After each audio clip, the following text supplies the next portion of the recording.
सभी देशवासियों को नमस्कार।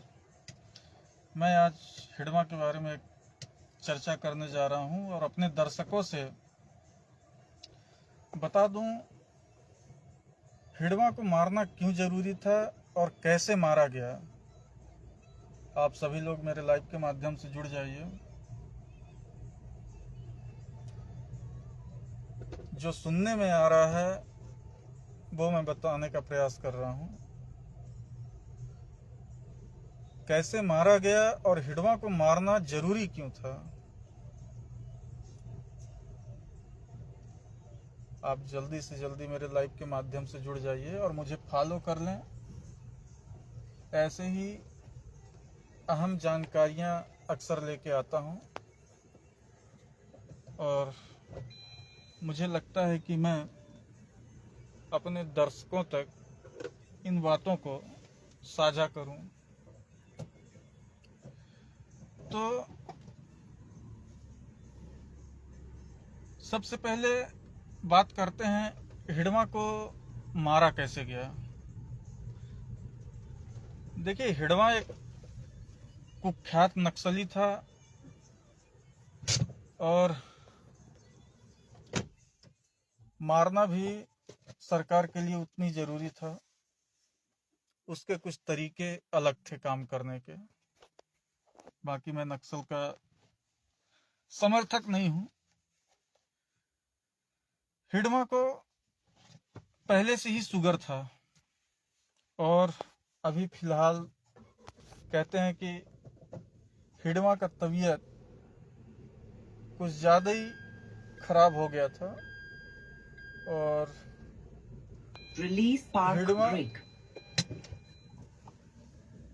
हिडमा का जब तबीयत ज़्यादा ही खराब हुआ तो आंध्रा साइड का कोई नक्सली हिडमा को कहा कि चलिए मेरे साथ में आपका ट्रीटमेंट विजयवाड़ा चल के करा देता हूं। तो कुछ देर बात करने के बाद शायद हिडमा तैयार हुआ कि ठीक है चलते हैं, और साथ में राजे भी थी। जब तैयारी बन गई, कुछ 2-4-5 मिनट बाद फिर राजे से हिडमा कहती है कि ऐसा करते हैं कि अपने साथ कुछ सुरक्षा गार्डों को भी रख लिया जाए। तो 2 सुरक्षा गार्डों को हिडमा अपने साथ रखा और 2 सुरक्षा गार्ड राजे रखी। फिर वो नक्सली के साथ ये विजयवाड़ा के लिए चल दिए। जब विजयवाड़ा पहुंचने वाले थे तो उस वक्त जो नक्सली था आंध्र प्रदेश साइड का, उसने कहा आप यहीं पे बैठ जाइए पेड़ के नीचे और मैं आगे का रास्ता क्लियर करके आता हूं। क्या स्थिति है वो उसको समझना परखना था। लेकिन उस जब वो आंध्रा साइड का नक्सली वहां से जाता है हिडमा और राजे को उसी पेड़ के नीचे बैठा के, तो इतने में हजारों के तादाद में फोर्सेस जवान उन्हें चारों तरफ से घेर लेती हैं। और घेरने के बाद जब हिडमा को सरेंडर करने के लिए कहा जाता है तो उसने सरेंडर करने से मना कर दिया। ये दिनांक 15/11/2025 की बात है। हिडमा को 15 तारीख को ही, जो सुनने में आ रहा है 15 तारीख को ही फोर्सेस ने अरेस्ट कर लिया था। उस टाइम पे हिडमा और राजे दोनों AK-47 रखे थे और उनके जो बॉडीगार्ड थे वो 12 बोर के पिस्टल, 12 बोर बंदूक वगैरह वो लोग रखे थे। तो ये टोटल 6 लोग ही थे। क्योंकि कुछ लोग कहते थे कि हिडमा को मारना मुश्किल नहीं नामुमकिन है, और वाकई में ऐसा था क्योंकि उसके साथ 2 से ऊपर नक्सली एक साथ रहते थे। फिर जब उसको घेर लिया गया हिडमा को फोर्सेस के द्वारा, ये 15 तारीख की बात है, उसको वहां से उठा के ले जाया गया वहां से और उसके साथ 2-3 दिन उसे प्रताड़ित किया गया। फिर भी हिडमा सरेंडर करने का नाम नहीं लिया और उसे मारना ही था, सरकार को उसको मारना ही था। और कुछ लोग तो देवजी पे भी लगा रहे हैं कि देवजी ने मरवाया, और वहीं का नक्सली, हिडमा के गैंग का नक्सली नहीं उसे दवाई कराने के लिए लेके जा रहा था, वो आंध्रा साइड का ही नक्सली था, वो शायद देवाजी के गुट का ही रहा हो। फिर उसको हिडमा को ले जाया गया। फिर उसके बाद उसी जंगल में लाके और हिडमा को मार दिया गया। तो ये रही उसके मरने की कहानी। नहीं तो हिडमा मारा नहीं जा सकता था, उसको धोखा देके मारा गया। और कुछ नक्सलियों ने ही ऐसा उसके साथ धोखा दिया, और अक्सर आदिवासी ही शोषण हुए हैं। फिर भी देखिए, आज लोगों के दिलों में हिडमा हीरो क्यों बन गया, उसके अंतिम संस्कार में लाखों की भीड़ क्यों चली गई। सुनने में सबको यही लगता है दुर्दांत नक्सली था हिडमा, लेकिन फिर भी उसके अंतिम संस्कार में लाखों की भीड़, पूरे देश में हिडमा हीरो बन गया। तो कहीं ना कहीं वो सही भी रहा होगा, जिसने कि जल जंगल जमीन की उसने रक्षा की और अपने प्राण त्याग दिए, फिर भी उसने आत्मसमर्पण नहीं किया।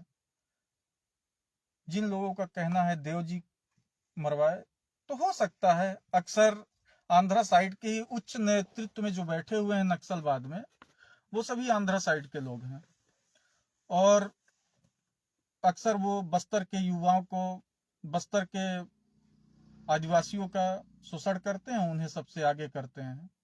जितना लोग कहते हैं खूंखार नक्सली था, ऐसा मुझे नहीं लगता कि इतना बड़ा नक्सली रहा होगा, क्योंकि उसने जंगलों में ही जो किया होगा तो किया होगा, कभी शहर में आके मुठभेड़ नहीं किया, कभी शहर में आके किसी को मारा नहीं। इसलिए आज वो हर एक इंसान के दिलों में राज कर रहा है। लेकिन उसका काम करने का जो तरीका था मुझे बिल्कुल पसंद नहीं। चूंकि किसी को भी कोई मारता है तो वो भी एक माँ का बेटा ही होता है, दुख वहां भी होती है। हिडमा भी मारा गया, फिर भी लोगों को दुख हो रही है, क्योंकि एक गरीब परिवार से था, उसने अपने लिए कुछ नहीं बनाया। उसी तरीके से उसकी माँ है, उसी तरीके से उसका घर है, उसने साम्राज्य नहीं खड़ा किया, उसको लालच नहीं था, पर ये एक उसके अंदर जुनून था कि वो जल जंगल जमीन को बचा सके। अब मारना क्यों जरूरी था, अहम बात ये, हिडमा को अगर वो सरेंडर भी करता फिर भी मार दिया जाता। चूंकि बस्तर में सिर्फ खौफ था तो हिडमा का था। हिडमा की वजह से जो बस्तर की भूमि है, बस्तर की जंगल, वहां 20 से ज्यादा प्रकार के खनिजों का उत्पादन किया जाएगा। वहां 20 प्रकार से ज्यादा के खनिज उस मिट्टी, उस जंगल, उस जमीन में अंदर तब्दील हैं।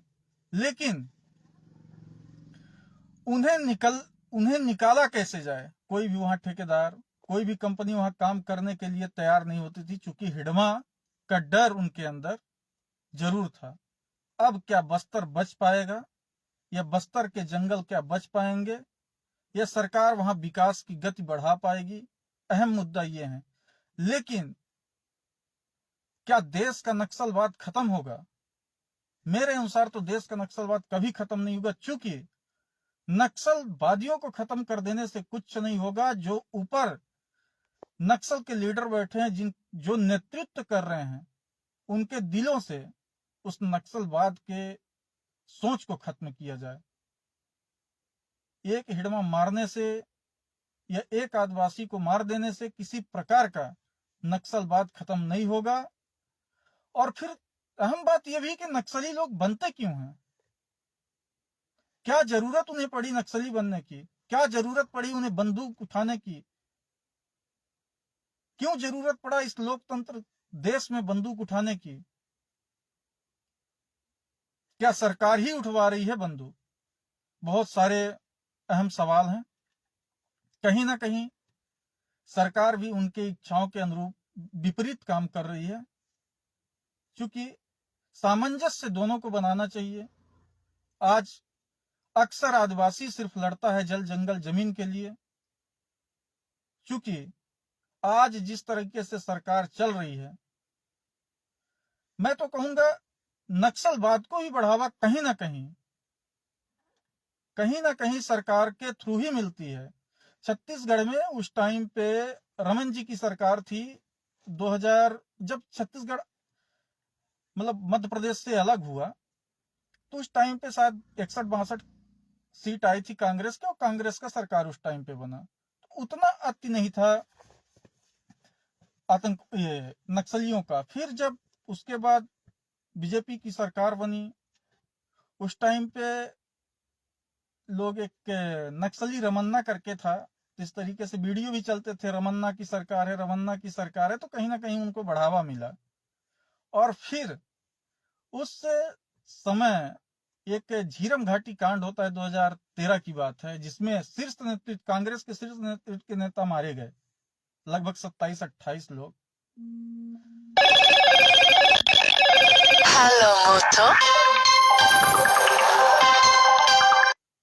शीर्ष नेतृत्व के नेता, और उस टाइम पे फिर से कांग्रेस बीजेपी की सरकार बनी, क्योंकि जो मुख्यमंत्री के दावेदार रहे होंगे और बड़े नेता छत्तीसगढ़ के कांग्रेस के सभी खत्म हो गए।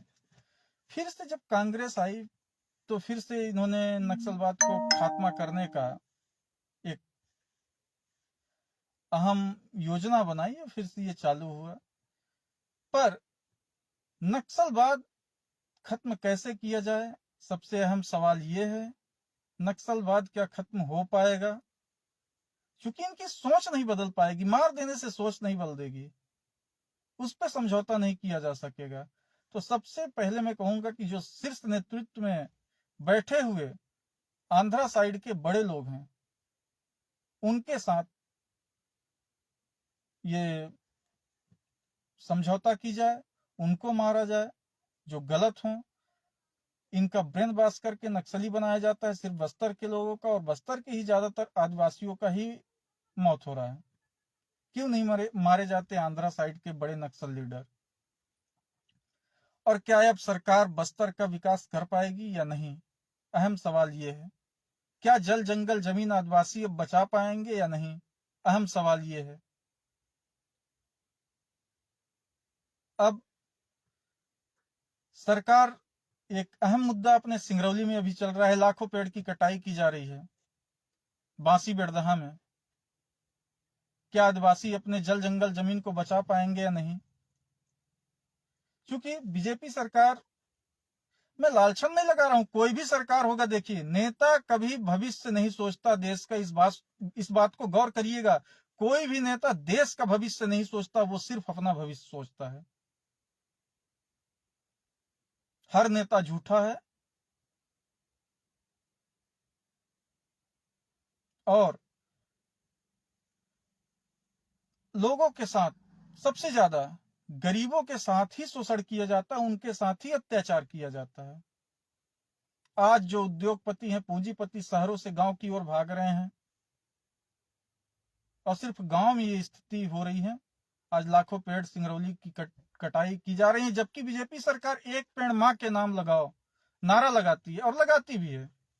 लेकिन एक पेड़ मां के नाम और लाखों पेड़ अडानी के नाम, कैसी सरकार है? तो जब ये जिसको मां का दर्जा दिए, ये उसका इज्जत नहीं करते, उसको मौत के घाट उतारा जा रहा है, क्या ये देश का सुरक्षा कर पाएंगे, या देश का सुरक्षा करेंगे, या देश के हर एक जन का ये क्या सुरक्षा करेंगे? अहम सवाल ये है। आप मुझे कमेंट करिएगा, अगर आपके जहन में मेरे सवाल उठते हैं तो अपनी अपनी राय दीजिएगा। लेकिन हिडमा आज लोगों के दिल में एक हीरो बन गया, कहीं ना कहीं ये भी सत्यता है। धन्यवाद साथियों, जय हिंद, जय भारत।